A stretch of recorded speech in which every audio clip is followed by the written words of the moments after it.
240 எம்பிக்களை உடைய பாரதிய ஜனதா கட்சியை ஆட்சி அமைக்க வருமாறு அழைப்பு விடுவது சட்டப்படியான மரபு. அது குடியரசுத் தலைவர் திரௌபதி முர்மு அதற்கான ஆணையை இன்றே பிறப்பிக்கலாம் என எதிர்பார்க்கப்படுகிறது.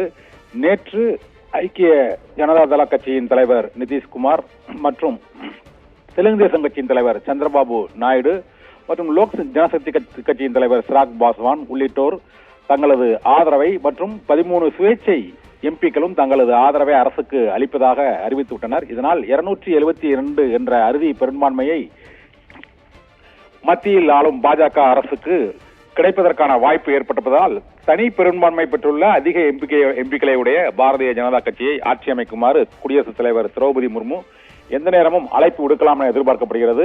நேற்று குடியரசுத் தலைவரை சந்தித்து 17வது மக்களவை கலைக்கப்பட்டிருக்கிறது.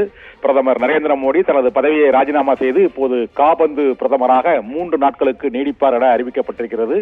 குடியரசுத் தலைவர் மாளிகையான ரெய்சினா ஹில்ஸில் 3 நாட்களுக்கு பார்வையாளர்களுக்கு தடை விதிக்கப்பட்டிருக்கிறது. 8ஆம் தேதி பதவியேற்பு நடைபெறும் என்று நேற்று நடைபெற்ற தேசிய ஜனநாயக கூட்டணி கூட்டத்தில் முடிவு எட்டப்பட்டிருக்கிறது. இந்த சூழ்நிலையில்தான் முதன்முறையாக கூட்டணி அரசு அமைக்க இருக்கும் பிரதமர் நரேந்திர மோடிக்கு கூட்டணி கட்சிகளாக இருக்கக்கூடிய நிதிஷ்குமார் தலைமையிலான ஐக்கிய ஜனதா தளம் கட்சி 12 எம்பிக்களை உடையதால் முக்கிய துறைகள், நாடாளுமன்ற மக்களவை சபாநாயகர் பதவி மற்றும் பீகார் மாநிலத்திற்கு 6 மாதத்திற்கு முன்பே தேர்தலை நடத்த வேண்டும், மாநிலத்தின் வளர்ச்சிக்கான சிறப்பு திட்ட நிதி ஒதுக்கீடு என பல்வேறு நிபந்தனைகளை ஐக்கிய ஜனதா தளம் கட்சியின் நிதிஷ்குமார் வைத்திருப்பதாக கூறப்படுகிறது. ஏனென்றால் நிதிஷ்குமாருக்கும் பாரதிய ஜனதா கட்சி தலைமையிலான கூட்டணியில் ஆதரவுடன் தான் அங்கு அவர் முதலமைச்சராக பீகாரில் பொறுப்பு வகித்து வருகிறார்.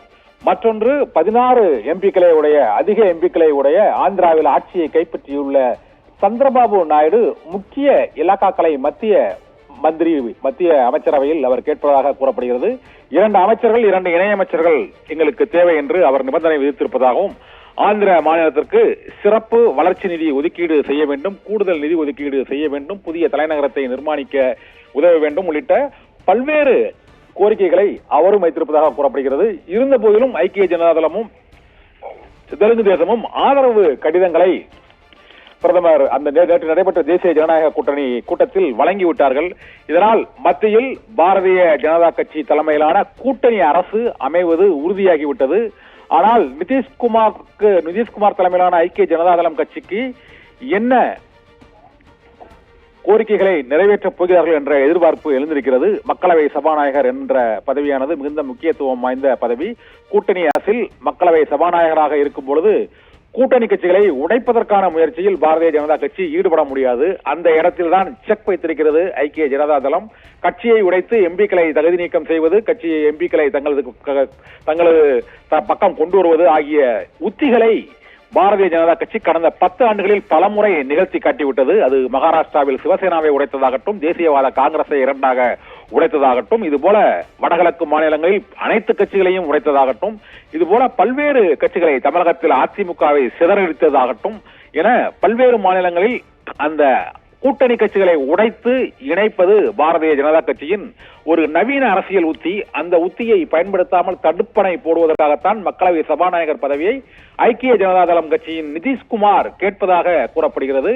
இதே போல சந்திரபாபு நாயுடுவை பொறுத்தவரை அவர் ஏற்கனவே அவரது மாமனார் NT ராமராவின் முதுகில் குத்தி அந்த கட்சியை கைப்பற்றியவர். பலமுறை பிரதமர் பதவிக்கு ஒருங்கிணைப்பாளராக அவர் 90களில் இருந்தவர்.